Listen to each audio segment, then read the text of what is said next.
Reversing narcissistic abuse. Don't just heal the narcissistic abuse trauma. Reverse the narcissistic devaluation programming. You have value. You are lovable simply because you exist. To find out more, go to reversenarcabuse.com. Today we're going to be talking about a couple of subjects: codependence versus codependents. Please look at the spelling to know the difference. We're also going to be talking about why therapy alone never fully heals the victim of narcissistic devaluation abuse. Hi, this is Mike, and this is the Reversing Narcissistic Abuse YouTube channel. So we're going to get onto those subjects, but I want to lay down an important assumption. And if you can allow yourself to let this assumption sink in and let this guide you, you're going to get a lot more out of this channel and these videos. So narcissistic abuse trauma is something that is happening literally to every single person on the planet. The people who have suffered the most are the people who have been severely abused. If you're on this channel, it's probably because, based on what my channel was before, you've been in a romantic relationship with a borderline. If you're watching this channel because you are a borderline, you have also suffered severe narcissistic devaluation, abuse, and programming. So I want you to know the difference between narcissistic, narcissistic abuse trauma versus narcissistic devaluation programming. One is the outer wound, and the other is the core issue. Most people seek to address the narcissistic abuse trauma, including therapists. Therapists basically just try and, deal with the external wound in the hope that then you'll heal. We're going to talk about why that doesn't work. I'll talk about the therapeutic approaches of action that do work. But underneath that is the devaluation programming. So I'm here to tell you that everybody has been narcissistically devalued. If you're part of this, if you're alive on this three-dimensional earth, you've been narcissistically devalued. You've been programmed to devalue yourself, because there's very few people, if any, who truly are individuated. And individuated is a psychological term. It is the end result of all true spiritual practice, and the end result of goal of all psychotherapy. To be individuated means that you are not dependent on anything outside of you to give you your feeling of lovability. I'm using the word value, to give you your own value. People like to use the word relevance. And people say, you're just doing that to make yourself feel relevant. What they really mean by that is you're doing that so you can feel lovable. And, up here on this, this logo here, you have value simply because you exist. Value means lovability. You are lovable simply because you exist. In fact, you are infinitely lovable. There is literally nothing you can do that will make you more lovable than you already are. You exist. And if we can individuate, it means that we become individuals where we are not dependent on anything outside of us. We don't seek validation, getting value, becoming lovable, being accepted by doing anything, by being anything. If your lovability comes from the way you look or what you do, you are by definition a codependent, by the way. So that means everybody who does anything, who seeks to get value, validation, or love because of something superficial, like the way that they look, or how much money they have, or based on what they do, whether that means that you are, Sister Teresa, Mother Teresa, or whether, you're whoever. If you have to get your value based on what you do, you're a codependent. We'll talk about that. So anyway, everybody, include the victims of narcissistic abuse, have been devalued. And the abusers have also been devalued. There is no way that you can abuse another person narcissistically, devalue them, if you yourself do not have any sense of value or lovability. If you love yourself, it's impossible to harm other people.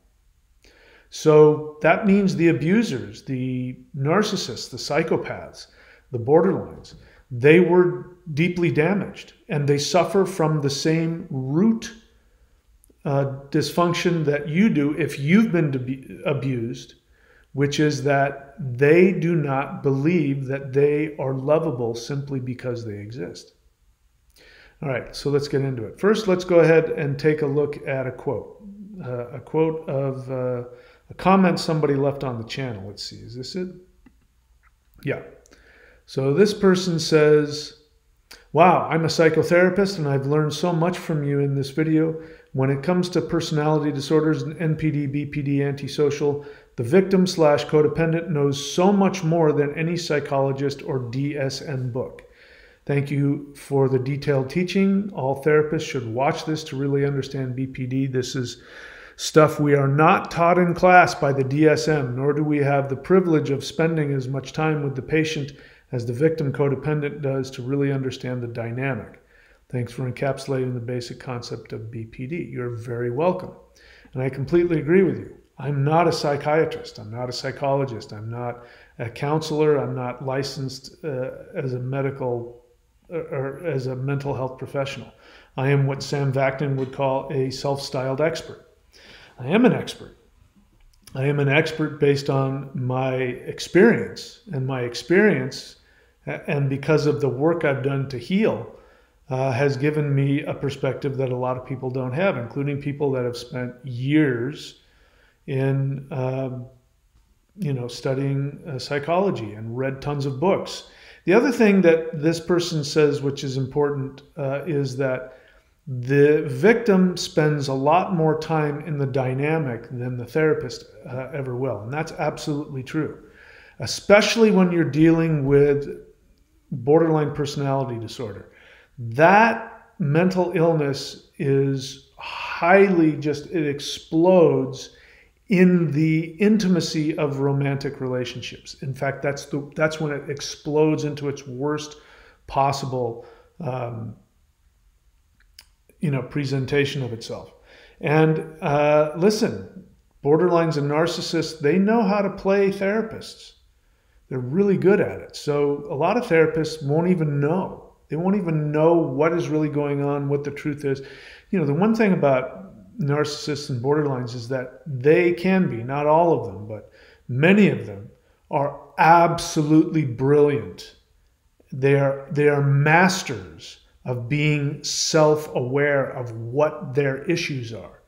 So they can, when they're in a hoovering state or a love bombing state, they can actually say, you know what? The reason why I did that was because of this. And my mother used to say this, and I responded this way, and I responded out of this weakness.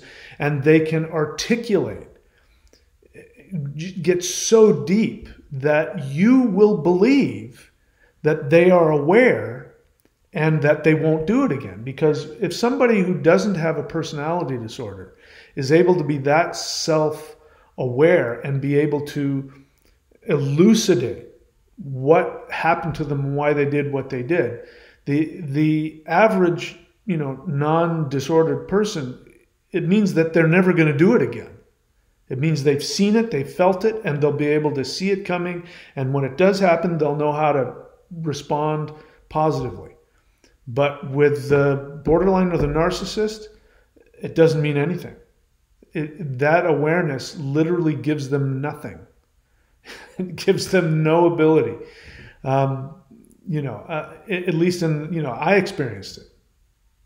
Anyway, so therapists can really they're really not especially in the therapeutic setting, unless the borderline really wants to get better. In that case, then it might be different. But anyway, let's get to this quote, another quote before we go, because the other quote is the one I really want to take a look at. So that is this one. Speaking as a person who was adjudged to be a codependent, I would say a better term to use is complex PTSD. CPTSD seems to cover my symptoms better than codependency did. So I don't know if, the video they're responding to is BPD 10 signs you are dating a borderline, overcoming the confusion and guilt. And so I don't know if this person says that I judge them as a codependent, like I was reading their comment, which is possible. More than likely, because I don't remember, it was 3 years ago I made that video. More than likely this person is talking about their partner or somebody else adjudged them to be a codependent. And so they're going to tell you that they're not codependent, that what they are is they're a victim, because that's what you mean. If you say, no, my problem is I have complex PTSD, that all that is a symptom of being victimized. That's it. PTSD, think about this. Why do you think that people who've been in wars, why they have PTSD, like they're escaping bullets and bombs, why do you think they have PTSD? People who've been physically assaulted, physically attacked, they have PTSD. That makes sense. But why is it somebody who's just been emotionally devalued? Why do they have PTSD? Because PTSD means that you believe that your survival is under immediate and severe lethal threat. You can't have PTSD if you don't have the feeling that you are going to die. So how is it that somebody who's just been emotionally devalued, they haven't been physically assaulted, how is it they have PTSD?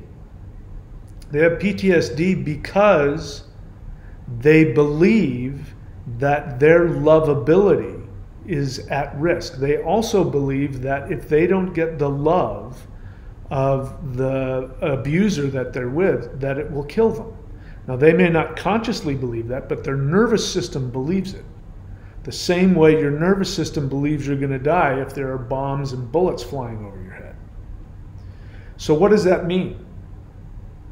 Since you didn't survive a war, like with bombs and bullets, you survived a dysfunctional relationship, you are actually saying, the person in this quote here, speaking as a person who was adjudged to be codependent, I would say a better term to use is complex PTSD. CPTSD seems to cover my symptoms better than codependency did. You don't realize the double talk you're doing. You've just said that you're a codependent. You've just given one of the most perfect definitions of codependence. Is the belief that you are going to die if you don't get the love and approval of your abuser. Even if that is somebody who's emotionally abusing you by making you feel unloved. The trauma bond is created when your abuser sees in you a childish wound, a regressed wound, a wound from infancy or childhood, where you were not valued, where you were not led to believe that you have value simply because you exist. You were led to believe that your value came from something you did or some quality you had. If you were sexually abused, your value came from being a sexual object. If you became extremely codependent, then you were told that your value came from meeting the needs of your parents instead of them meeting your needs. When a parent meets the needs of a child, The message is you have value because you exist. You don't need to go out and work a job. Simply because you exist and you have needs, I'm here to take care of those. You have value. I love you. If you have codependent parents, or if you have abusive parents, they are going to make you think, what the hell is your problem? I'll give you something to cry about. If you want to make me happy, do this, be this. You're not good enough. You're not doing it right. You're not perfect. Who the hell do you think you are? You're never going to make it. You'll be nothing without me. What makes you think you have any value? It's the opposite of being told you have value simply because you exist. So what you've just said here, that you're not a codependent, you're a victim of PTSD. You're a victim of PTSD because you were in an abusive relationship. Whether that was emotional or otherwise, I don't know. But even if it was just emotional abuse, it means that your nervous system told you you weren't going to survive. I was talking about the trauma bond. The trauma bond is the abuser sees in you the wound of not being loved and not being seen. The abuser then takes on the role of the parent and makes you feel completely seen and loved. You then respond from the childish transference. You transfer onto the abuser the unrequited childish love you have for your parents. You conflate that with love, and now the bond has been created. The narcissist has a stronger bond with you than even the average person that you would fall in love with, because they've now taken the place of your parents. You now are helpless. Your nervous system says, I am dependent on this person to survive. Then they abuse you. Then comes the trauma. So we've got the words backwards. It's a trauma bond, but first comes the bond. When the bond is then threatened, comes the trauma. But because you're bonded, you can't leave. That creates PTSD. Means you're a codependent. Why? Because you would not have become bonded to the abuser if you were individuated. If you had self-love, if you were self-empowered, number one, again, wolves go chasing after the weak, the old, and the sick in the herd. They don't chase after the strong bucks that can defend themselves. They go after the weak and the old and the sick. Narcissists, borderlines, go after people who are wounded and are not individuated, who don't have self-value. So if somebody with self-value comes in contact with a narcissist or a borderline, number one, the narcissist and the borderline won't be interested in them because they're not prey. They're not weak. They don't have a vulnerability they can use to bond to them. If you don't need to be bonded infantilely, then they don't have any tools to connect to you with. So they leave you alone. But if you have that wound, they then use that. They capitalize on it. When wolves are out there, they're chasing the herd and they're making the herd have to move around. The strong ones are able to stay together. What happens is the old and the weak, they stray and they get separated. And then they separate the herd from the weak or the young, and they feed on them. So just the fact that you're on here saying that you have CPTSD, ostensibly because you were in a relationship with an abuser, right there you've said, I'm a codependent.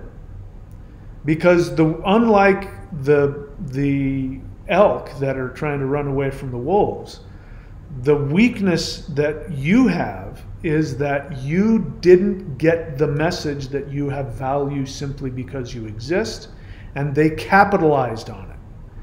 So again, I've said this before, if you have been in a romantic relationship with somebody who suffers from BPD, NPD for any length of time, by definition, you are a codependent.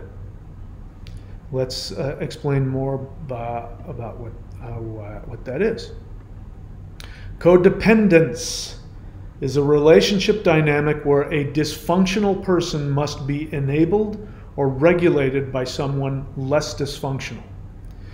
A relationship dynamic where a dysfunctional person must be enabled or regulated by someone less dysfunctional. If you were the person who took care of the narcissist or the borderline, by definition, you were in a codependent dynamic. You were in codependence. Second, codependents, the individuals. The individual who takes on the responsibility of regulating or enabling the less functional partner. You know, people will say this, I'm not a codependent, I just love so much, I took care of them, you have no idea what they did to me, I'm an innocent victim. Well, you're the codependent. Because again, a healthy person, when somebody like that comes around, they're going to go, man, I don't want anything to do with that.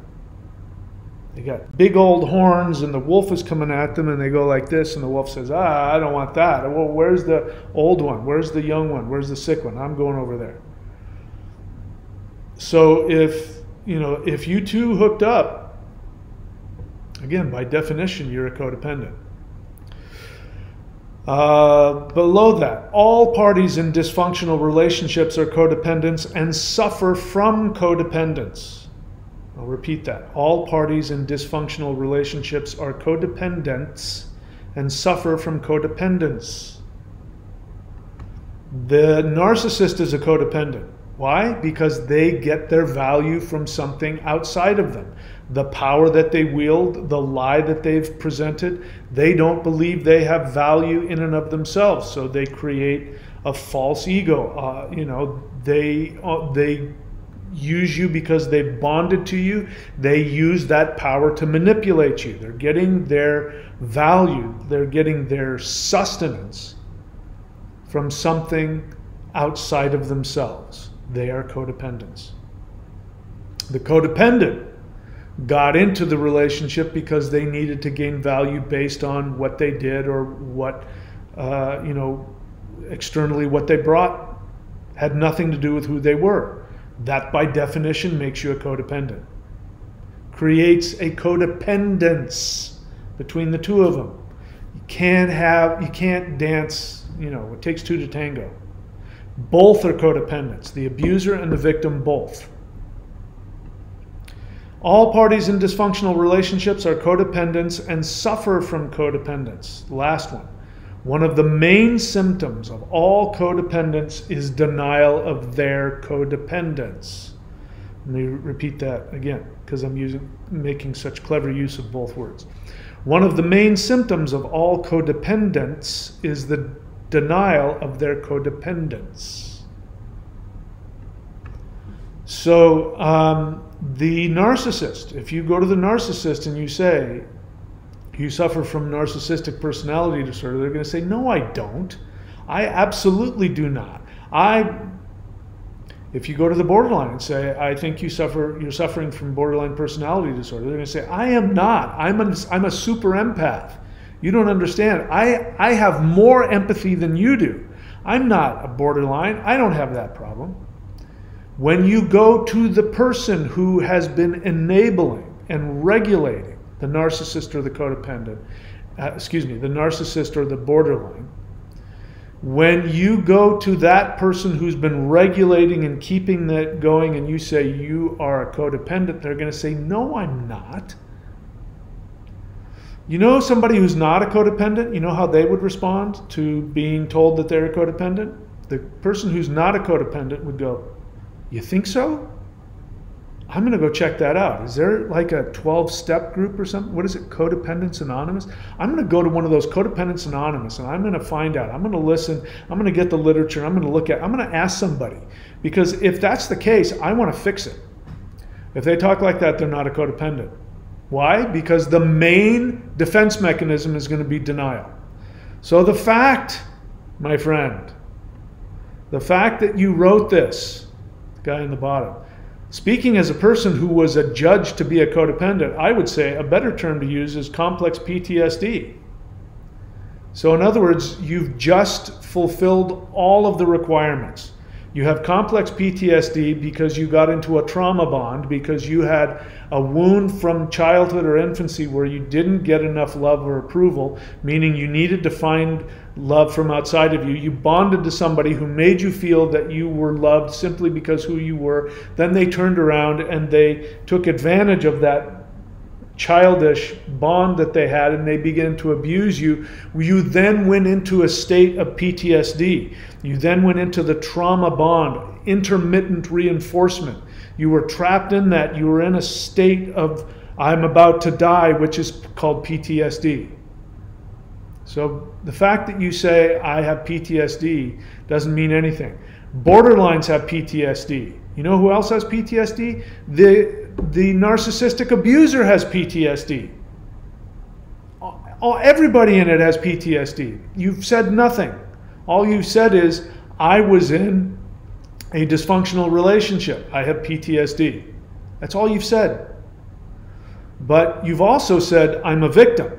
So you remember, you can't be a victim in one of these relationships unless you've got a wound which weakens you, and then the wolf can come and separate you from the herd. So there's nothing you've said that doesn't take away the reality that you are in fact a codependent. The good news is that there is a way to heal from that. Now, on my channel, I have a video called The One Thing That Heals BPD and NPD Abuse. If you want to know what that one thing is, learn to search for it on my channel. People go, what is the one thing? Well, spend literally 10 seconds typing in the one thing on my channel page. You don't know how to do that? Great. There's a thing called Google. Google it and Google how to search for videos on someone's YouTube channel on an iPhone or an iPad or whatever device you have. And guess what? You'll be able to find any video you want based on keywords. So go look for it, and then you'll know exactly how to heal. You might be asking, why aren't I telling people? I used to tell people, but the problem is, again, people who have PTSD, people who have codependence are in denial, and they don't want the cure. They want to stay in their victim mentality, and they don't want to heal. In fact, their defense mechanism prevents them from wanting to heal. So if I just hand it to you, you're not going to do anything with it. But if you're in enough pain and you want to heal, spending 10 or 20 seconds Googling and typing in on your phone or your computer and getting to the video, you're much more likely to heal if you put the effort into it. So that's why I'm telling you to put the effort into it. I also wrote a book, How I Survived My Borderline Girlfriend. You can find that on Amazon, Kindle, or Audible. Just go and look for it. Read the book. I tell you exactly what to do there. I also show you what to do here. I've got a website, reversenarcabuse.com. It's not specific to borderlines or narcissists or victims of narcissistic abuse, but you can learn. You can learn not just what the narcissistic abuse trauma is, but to learn what the core issue is, which is narcissistic devaluation programming. I've also got, if you go here to thunderwizard.com, you can take my quantum shifting course. The first one is free. The other ones are very affordable. And I talk about narcissistic devaluation programming.